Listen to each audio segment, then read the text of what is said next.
Ukuran variasi yang berikutnya adalah simpangan baku. Jadi kalau di simpangan baku ini kita menggunakan ada yang namanya varian.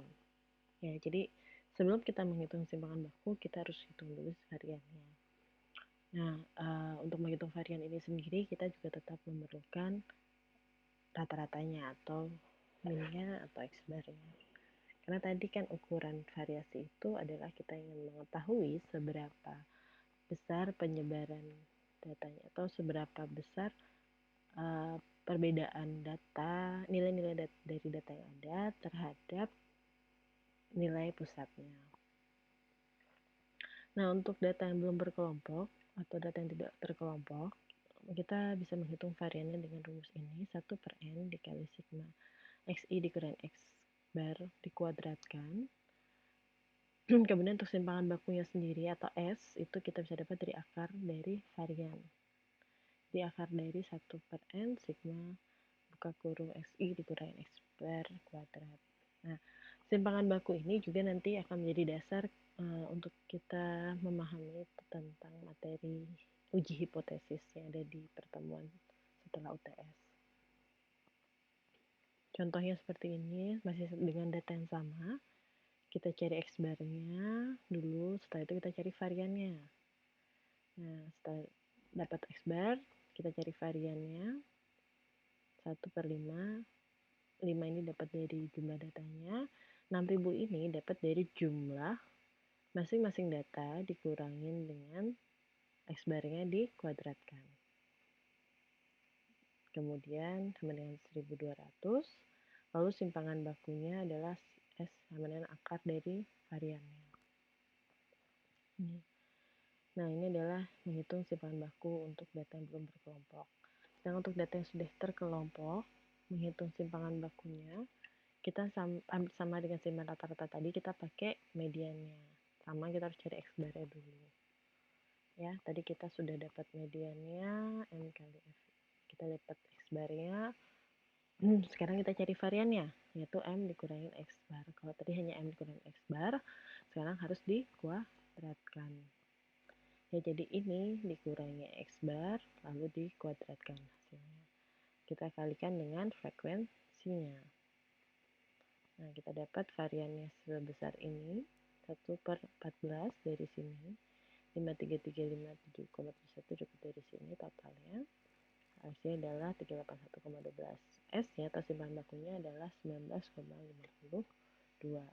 Nah, apa artinya 19,52? Berarti penyimpangan antara setiap data yang ada di dalam penyimpangan setiap nilai yang ada di dalam data tersebut terhadap nilai pusatnya itu adalah sebesar 19,52.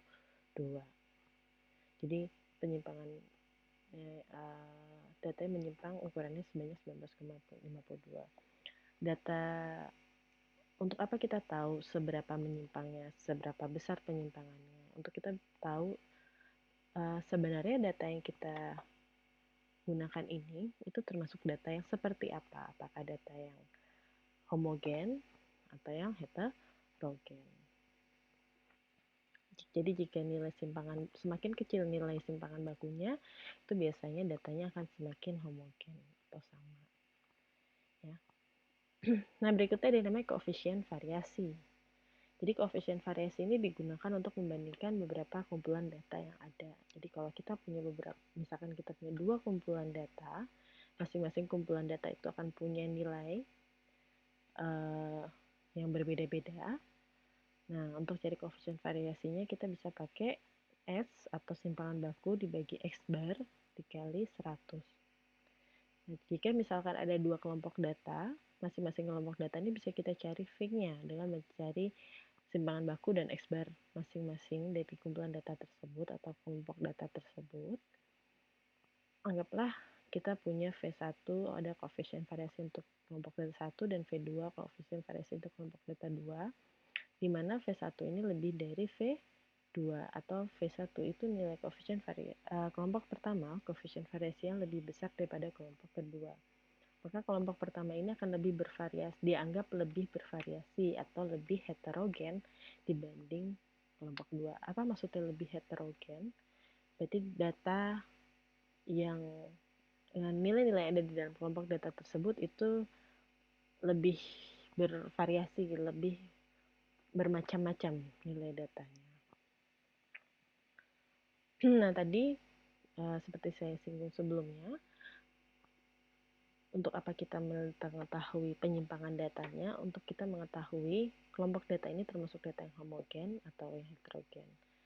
Nah, secara umum ada 3 kelompok nilai variasi. Yang pertama adalah kelompok nilai homogen atau kelompok nilai yang tidak bervariasi.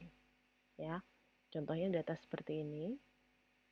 Nilai X1 sampai X5 sama-sama 5, rata-rata hitungnya juga 5. Nah, kalau kita lihat di sini, berarti nanti nilai variasinya adalah 0. Jadi semakin mendekati 0 nilai sebuah variasi, mau itu simpangan baku, simpangan rata, ataupun range-nya, maka datanya itu akan semakin homogen. Kemudian yang kedua adalah kelompok nilai relatif homogen. Ada perbedaan nilainya, tapi tidak begitu jauh atau tidak begitu bervariasi. Jadi kalau tadi yang data homogen itu nilai variasinya pasti 0. Jadi kita sebut data homogen jika nilai variasinya 0. Kemudian jika nilai variasi yang tidak terlalu besar, cenderung mendekati 0, maka kita sebutnya data yang nilai relatif homogen. Contohnya seperti ini. Di sini nilai variannya biasanya tidak terlalu lebar, makanya datanya disebut data relatif homogen. Yang ketiga adalah data kelompok nilai heterogen atau sangat bervariasi. Jadi kalau ini biasanya nilai variasinya tuh besar, cenderung besar. Jadi kalau nilai variasi dari kelompok data tersebut besar, itu kita disebut datanya sebagai data yang kelompok nilai heterogen. Ya. Nah, kita perlu mengetahui datanya ini homogen atau tidak, termasuk data homogen atau data heterogen. Itu untuk apa sebenarnya? Jadi data itu tidak bisa menceritakan sendiri tentang dirinya. Kita harus melakukan penghitungan-penghitungan untuk kita bisa tahu datanya ini termasuk data apa. Misalkan nih kalian mau sedang mau ngantri makan di 2 restoran. Kebetulan pasti kalian akan pilih restoran yang lebih cepat waktu tunggunya kan.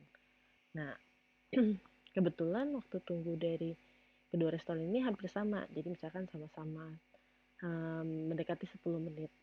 Misalkan yang satu 9,8 menit, yang satu 9,9 menit. Nah, dari situ apakah walaupun waktu tunggunya hampir sama, tapi kan kita mau lihat seberapa konsisten sih sebenarnya waktu tunggunya. Bisa aja apakah memang waktu tunggunya konsisten untuk setiap pesanan atau tidak.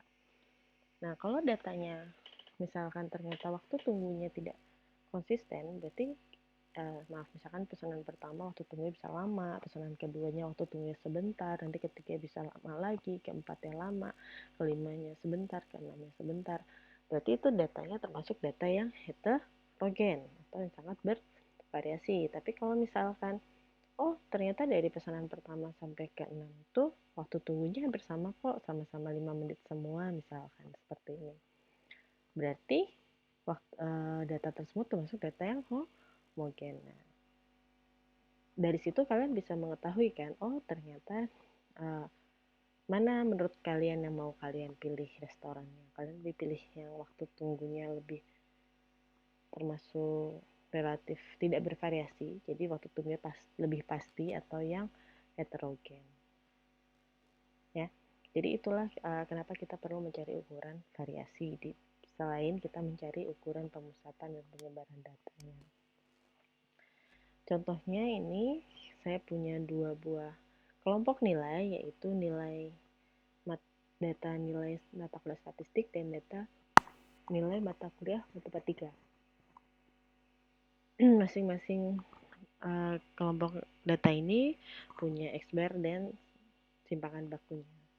Nah, kita cari koefisiennya, variasi untuk masing-masing kedua nilai tersebut diperoleh statistik koefisien variasi 0,026 dan matematika dan 0,045%. Nah, dari sini kita tahu bahwa koefisien variasi matematika lebih besar dari koefisien variasi statistik. bisa kita lihat berarti nilai matematika itu bisa lebih bervariasi dibandingkan nilai statistik. Ya. Nah, itu tentang ukuran variasi dan koefisien variasi.